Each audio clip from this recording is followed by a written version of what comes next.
اعوذ بالله من الشیطان اللعین الرجیم. بسم الله الرحمن الرحیم. ان الحسین مصباح الهدی و سفینة النجات. امام حسین علیه السلام بیشک چراغ هدایت است و کشتی نجات است. پیغام محرم امسال اول برای علما، خطبا و سخنرانها که برای منبر امام حسین علیه السلام اینها را توفیق ملاو میشه و میشنن و پیغام حسینی را مگن خدمت از علمای کرام و برادران که پیغام حسینی را میده. نکته اساسی که باید اینها طرفش توجه بده، شرایط زمان و مکان و حالات و واقعیاتی که در دنیا رونما میشه و امپکت ازو و افکت ازو که در برای سوسایتی و برای معاشره در میشه، اونها را باید هایلایت کنه و یک رای حل‌هایی برای مردم پیش کنه با در نظر گرفتن درس‌های عاشورا و عبرت‌های عاشورا. ما امیدوار هستم که تکراری گبه‌ها گفته نشنه و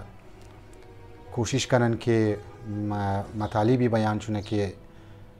مردم از پیش اونها را نشنیدن و مطالب‌های خصوصاً انتخاب کنه که برای ازو معاشره یا برای جوانهای ازو معاشره مفید باشه.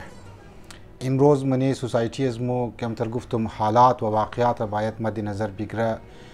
امروز منی سوسایتی ازمو کویته اگر بگر یا بروری هزار تاون کی یا علمدار روش بگر، مسئله بسیار مهمی که جوانها درگیر است مسئله سوشال میدیا هست، مسئله بی‌حیایی هست و مسئله فرهنگ غلطی که از دیگه جایا آمده اونها در پروموت شده رایه. باید والدین را طرف از این چیز توجه دلاو کنه، خانواده ها از این چیز تفاهم شده و جوانها در بی‌راروی اختیار مونن. لذا مطالبی از کربلا گرفته این مطالب را علما باید بیان کنه. البته نه فقط حیا بلکه مسائل سیاسی، مسائل معیشتی، مسائل رفاهی، مسائل فلاحی کارها را مد نظر گرفته باید علما معاشره را برایش یک فرمولای راگوشه والا پیش کنه که معاشره بیتنه پیش بره و معاشره مردم شی، جوانهای شی از تمام کده کلان متوجه باشه که یا توجه پیدا کنه که علما و خطبا و سخنرانها درو امو ضروریاتی از موره، امو مشکلاتی از موره طرفشی توجه داره، چی در مسائل دنیوی بگر و از تمام کده زیاد چی در مسائل روحی و مسائل اخروی. این یک نکته برای علما. خب طبیعیه که دویم نه پیغامی از ما برای انجمن حضرات است، برای امام بارگاه ها هست که اونها باید این مطالبی که مد نظر گفتم، مطالبی که مد نظر ما بود و گفتم و مطابق شرایط و زمان، او یکی باید علمای را دعوت بده، باید خطیبای را دعوت بده که مردم را به طرف اقدارهای اخلاقی ببره، مردم را به طرف از صفات رذیله اینها را دور کنه و این مطالب مد نظر گرفته علما را انتخاب کنه. مسائل فرقواریت و مسائلی که تفرق اندوزی مونه بعضی از خطبا یا ذاکرین حضرات، البته بعضی ایشی اونها را دعوت نده که منی سوسایتی از مو مسئله پیچیده میشه و خطرناک میشه. امروز مو نیاز بیزی داره که برادران اهل سنت خو باوجود از اینکه مو از لحاظ تاریخی و عقیدتی که از نامو یک اختلافات نظریاتی داره، لیکن در میدان عمل مو یک اهداف بزرگ را مد نظر گرفته که از نای باید اتحاد را پیش کنی و اتحاد خود مضبوط کنی که برادران اهل سنت شدیداً مو نیاز داره که خصوصا در منی بلوچستان، منی کویته و این مسئله فرقواریت که اصلا هم نبوده یک ظاهری طور پر فرقواریت که است پیش کردن برای ازمو شموها برای سوسایتی ایرا نیله که چیز کامیاب شونه فرقواریت را و علما هم توجه به طرف فرقه مهنگی و امیتر انجمن حضرات هم توجه بده. انجمن حضرات طرف ازی ریاکاری یا طرف مشروعیت و یا طرف تعداد بزیاد فقط توجه نه ده، طرف صندوق از خود دخل خود که پیسه زیاد کنه و از او بعد ریاکاری خدا نخواسته که از مو این قصد تعداد هم ده 2000 3000 این چیز هم معیار نیست عزیزان من. معیار رضای پروردگار عالم است. این دو سوم نکته ای که باید پیغام بدم برای نواخوان ها هست. ما از نواخوان ها گزارش منم که خامخا در کنار نواخوان ها چیزام مایا طبیعی گبسته، شاعرام مایا شاعرای اهل بیت که اینها مانند همیشه باید اشعارهای لیکه کنن و نوشته کنن اموتر نوها لیکه کنن که مطابق روایات باشه، مطابق روایات صحیح باشه، منیش خرافات جای نداشته باشه، منیش بدعت ها جای نداشته باشه. از تخلیق و فکر از خود خو کوشش کنه استفاده کنه، لیکن خیالاتی چیزها را دمنی نوهای خو نیره. زنی من شاعر شما بسیار گیری اهل بیت احترام دارین و روایات است که اهل بیت علیهم السلام اینها را شاعرای اهل بیت را و اونهایی که مداح هستن، اونهایی که نواخوان هستن، اونها را بسیار ده احترام که است اونها را توغ منه. لذا امیدوارم که شاعر حضرات و نواخوانا این چیز را مد نظر میگیره و دزره نوحه خو پیغام دین را، پیغام امام حسین را پیش مونه. از او بعد مایی به جوانهای عزیز که ماتم مونن، ماتمدارهای جوان عزیزای ازمو که همیشه اینها کدی سینه های خو که ماتم کده بری سینه های خو در روی یزیدیا چپلاخ کسته زدن و همیشه ماشاءالله اینها آزاداری خو پیش بودن و ماتم را و آزاداری را امی جوان ها هم زنده اشت. واقعا مو نیاز به ازی که مجلس داره، نیاز به ازیم داره که ماتم هم نیاز داره، ما نیاز به آزاداری ضرورت داریم، یعنی که دمنی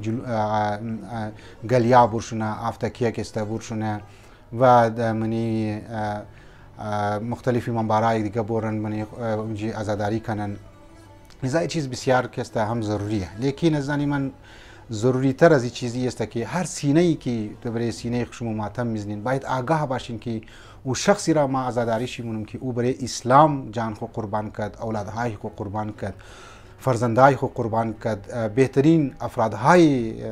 خود قربان کرد برای از او مقصد او را باید شما آگاه باشین. کلانترین مقصد چی بود که برای پروردگار عالم قرب پروردگار عالم را اینا حاصل کنه و برای ازی که مو شما به طرف کمال بوری خود قربان کرده که برای ازی که پیغام الهی را توحیدی پیغام را برای مو شما بیرسندنه. لذا این جوان ها هم توجه مونه بخیر خیر شیم. باز یک پیغام دیگه برای شیعه کانفرنس است. همیشه ما برای شیعه کانفرنس میگم که امسال نو کابینام ده، نو صدرم ده، ما شما گزارش مونم که بسیار در نظم انداز با میتر که سالها سال کویته نظم داشته، جلوس عاشورا و دیگه جلوس ها شما باید اهتمامی مخصوص که است برای نظم د دوی عاشورا کردن. بر حال از چند سال که بعد از دماکایی که شد یک افراتفری منی جلوس دیده میشه که خود انجمن ها هم باید، ماتمیان هم باید کوآپریت کنه، لیکن ازیل به برنامه او تر باشه یا پروگرام او تر باشه یا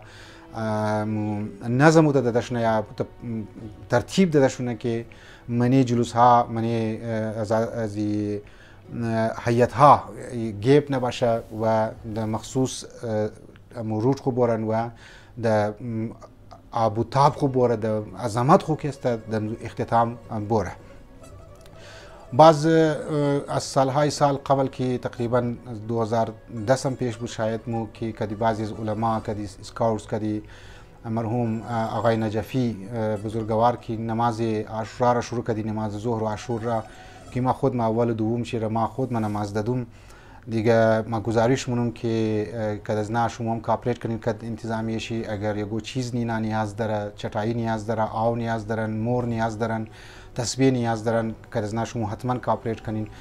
و این انتظامی هم که است که سالهای سال قبل که خوب ماشاءالله در منظم انداز نماز عاشورا را برپا مونه، گیپ را زیاد کنه. معمولا اطراف میزان چوک که منج نماز میخانه بعضی میلگیار انسان مشاهده مونه، بعضی از آو نالیار مشاهده مونه، اینا را حتما که است ختم کنی این دفعه که اینا برای عظمت نماز اجتماعی واقعا خوب نیست. امیدوارم از من که ما شما بتونی فلسفه عاشورا را، فلسفه عزاداری را بفهمیم.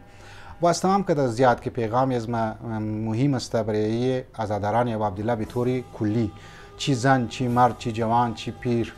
شما کوشش کنین که لایف برنامه ها که میشه اونها را برای از اونها میله که اونها پایمانده هسته، پایشی درد مونه رفته نمیتونه، یعنی اجور است. دیگه کوشش کنین که در عزاداری حضورا شرکت کنین، خودی حضوری شرکت کدو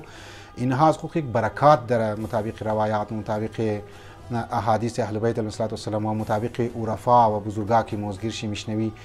حضورا که است باید شریک شونه در منی مجالس ها، خاصا جوان ها. شما کوشش کنین این مجالس را انتخاب کنین که پیغام صحیح داده میشه. ما خود ما اگر خدا توفیق داد امام بارگاه ناصر آباد خدمت شما عزیزان میرسم، مطالب بسیار مهمی از عاشورا را و یک زندگی توحیدی را میخوایم مطالب پیش کنم، کدی نو مطالب ها، کد نو داستان ها، کد نو قصه ها.